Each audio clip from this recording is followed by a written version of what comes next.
Hello friend, कैसे हैं आप लोग। उम्मीद करती हूँ अच्छे होंगे और मैं भी अच्छी हूँ। तो पढ़ाई भी अच्छे से कर रहे होंगे। और तो आज की वीडियो है कि जो प्रवक्ता की वैकेंसी आई है जीआईसी प्रवक्ता की, तो उसकी योग्यता क्या है। तो हिंदी सब्जेक्ट की, क्योंकि मैं हिंदी सब्जेक्ट की तैयारी करती हूँ, तो मैं तो टीजीटी, पीजीटी, एलटी ग्रेड और ये प्रवक्ता सभी की क्वालिफ़िकेशन मेरे पास है। तो मैं इन सभी की तैयारी करती हूँ। तो यही इसी की क्वालिफ़िकेशन को लेकर आज बात करेंगे। तो बहुत लोगों के यही सवाल थे कि इसकी क्वालिफ़िकेशन को समझ में नहीं आ रही है कि मतलब हिंदी सब्जेक्ट की कॉम्बिनेशन नहीं है, क्या करें क्या नहीं करें। तो हिंदी सब्जेक्ट में देखो, जो जीआईसी प्रवक्ता की जो वैकेंसी आई है, तो उसमें जो पुरुष वर्ग हैं उनकी तो 82 है हिंदी में, और जो महिला वर्ग है उनकी 80 है सीट। तो अब चलो अच्छा, इसकी मैं क्वालिफ़िकेशन पे बात कर लेती हूँ। तो जिनके पास हिंदी बीए में हिंदी और संस्कृत है और एमए हिंदी से है, यदि जब तक एमए नहीं होगा तब तक प्रवक्ता का तो आप लोग जानते हो कि फॉर्म नहीं डाल सकते हैं। तो एमए से आपका हिंदी एमए से होना चाहिए, एमए जो है वो हिंदी से होना चाहिए, और बीए में संस्कृत होनी चाहिए। तो और हिंदी यदि बीए में ना भी हो तब भी कोई दिक्कत वाली बात नहीं है, लेकिन बीए में संस्कृत अनिवार्य है, मान के चलो, और इसके साथ बीएड अनिवार्य है। पहले क्या होता था कि कुछ लोग मतलब बीएड नहीं भी होता था तब भी प्रवक्ता की परीक्षा देते थे, प्रवक्ता बन जाते थे, ठीक है। लेकिन अब वो नियम यही बना है कि बीएड जिनके पास नहीं है वो प्रवक्ता का फॉर्म फिल नहीं कर पाएंगे। तो देखो, मतलब रेगुलर हो, बीए में संस्कृत रेगुलर किए हो या प्राइवेट किए हो, ये मायने नहीं रखता है।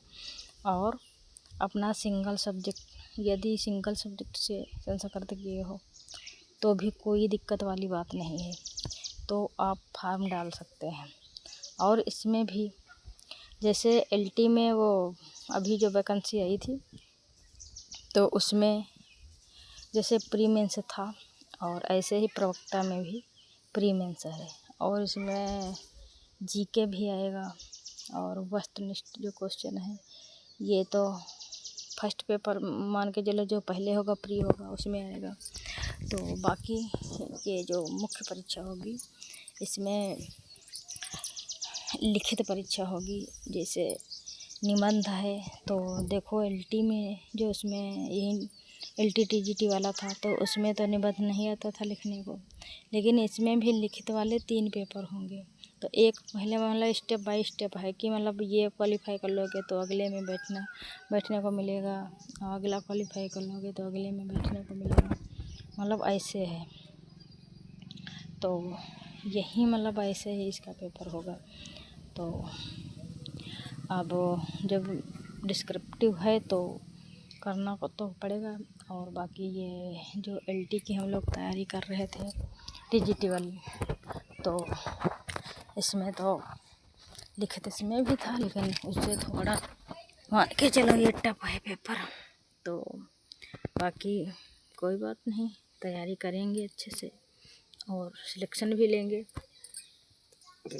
यही है कि लगातार अब वर्क करना है हमें अपने आप पर, अपनी बुकों पे। बस ये है, मतलब सुख जो है उसका त्याग करिए, और ये मान के चलो जो अभी नहीं तो कभी नहीं, ये अपने दिमाग में बहुत अच्छे से रख लो कि अभी नहीं तो कभी नहीं। क्योंकि ये जो वैकेंसी अब इस समय बस देखो तुरंत ये आई, उसकी टीजीटी पीजीटी की डेट क्लियर हुई, ठीक है। और उसके बाद एलटी वाली आई, टीजीटी वाली, अब प्रवक्ता वाली आ गई, ठीक है। और उसके बाद अब हो सकता है टीजीटी पीजीटी की न्यू वैकेंसी आए। तो हम लोगों को अब शांति नहीं बैठना है। यदि देखो मैं क्या मतलब हम सभी की बात कर रहे हैं, यदि अपने सुखों को लेके बैठेंगे कि देखो मतलब कोई हमको तकलीफ़ भी ना हो और नौकरी भी मिल जाए और सिलेबस भी कंप्लीट हो जाए, तो ऐसा कैसे हो सकता है। इतने दिन से आप लोग देख ही रहे होंगे कि जो मतलब सुख हम लोग नहीं त्यागे, जो मतलब सोच रहे हैं ये भी सुख मिल जाए, तो ऐसा करके हम लोगों ने क्या पाया, कुछ नहीं, खाली हाथ लगे, हम लोगों के खाली हाथ हो गए। तो अभी इससे यही है कि अपना थोड़ा सुखों का त्याग करें और आगे अच्छे से पढ़ें और बस वर्क करते रहें अपने आप पर, बस मेहनत करें और सिलेबस जब कंप्लीट हो जाएगा तो बस प्रैक्टिस करें और रिवीजन करें। और यही है कि मिलेगी नौकरी, क्यों नहीं मिलेगी नौकरी, मिलेगी, ज़रूर मिलेगी। तो बस मेहनत करना है और बस हार नहीं मानना है। ये समझ लो कि यदि हम हार मान गए तो मान के चलो फिर बहुत दिक्कत हो जाएगी। बस अपने आप को जिताना है, हार नहीं मानना है। तो मैं तो यही कहूँगी, मैं तैयारी कर रही हूँ और आप भी मेरे साथ तैयारी करिए और हम लोग साथ में मिलकर अच्छे से तैयारी करते हैं। और यही है कि बस अपने सुखों का त्याग करिए। और जिन्होंने अभी भी तैयारी शुरू नहीं किया है, ज़ीरो लेवल है उनका, मतलब एकदम ज़ीरो है, तो वो भी अपनी तैयारी अभी अच्छे से कर सकते हैं, क्योंकि अभी टाइम मान के चलो 3-4 मंथ का है, मतलब भर का टाइम है। तो दिसंबर में अगस्त चल रहा है, अगस्त सितंबर अक्टूबर नवंबर दिसंबर, 4 मंथ मान के चलो। तो ये दिसंबर में यदि पेपर होगा तब भी हम लोग अच्छे से तैयारी कर लेंगे, तो अच्छे से तैयारी हो जाएगी। जिन्होंने ज़ीरो लेवल मतलब जो पढ़ने में भी ज़ीरो हैं, ठीक है, वो भी अच्छे से तैयार हो जाएंगे यदि मेहनत कर लेंगे। तो यदि आप कोचिंग लेना चाहते हो तो कोचिंग ले लो, यदि कोचिंग नहीं लेना चाहते हो तो बुक्स वगैरह अच्छी जो प्रमाणित बुक हैं, प्रमाणित, तो उनका मतलब अच्छे से गहन अध्ययन करना है, ठीक है। तो मेरे पास तो बुक्स वगैरह सब हैं और मैंने तो कोचिंग भी लिया है। तो यदि आप लोगों को टाइम मिलता है जैसे और अच्छे से पाठ्यक्रम की आप लोगों को जानकारी है, तो कोचिंग नहीं लेना चाहते हैं तो कोई बात नहीं, मत लो कोचिंग, कोई ज़रूरी नहीं कि कोचिंग। और यदि लेना चाहते हो कोचिंग तो ले लो और अच्छे से पढ़ाई करो, उसके नोट्स बनाओ। तो और यदि कोचिंग नहीं लेना चाहते हो तो कोचिंग मत लो और ऐसे ही पढ़ो, ठीक है।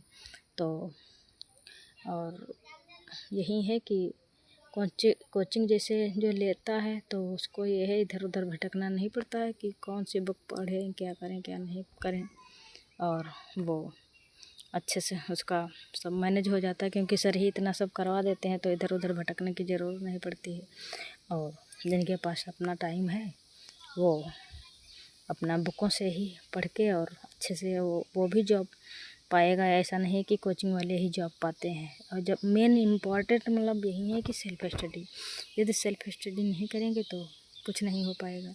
तो ठीक है, तो बस तैयारी करते रहें और मैं भी तैयारी कर रही हूँ, आप भी तैयारी करिए, ठीक है फ्रेंड। तो ये आपको यदि वीडियो यूजफुल लगा हो तो इसे लाइक करें और सब्सक्राइब करें और अच्छे कमेंट करें, ठीक है।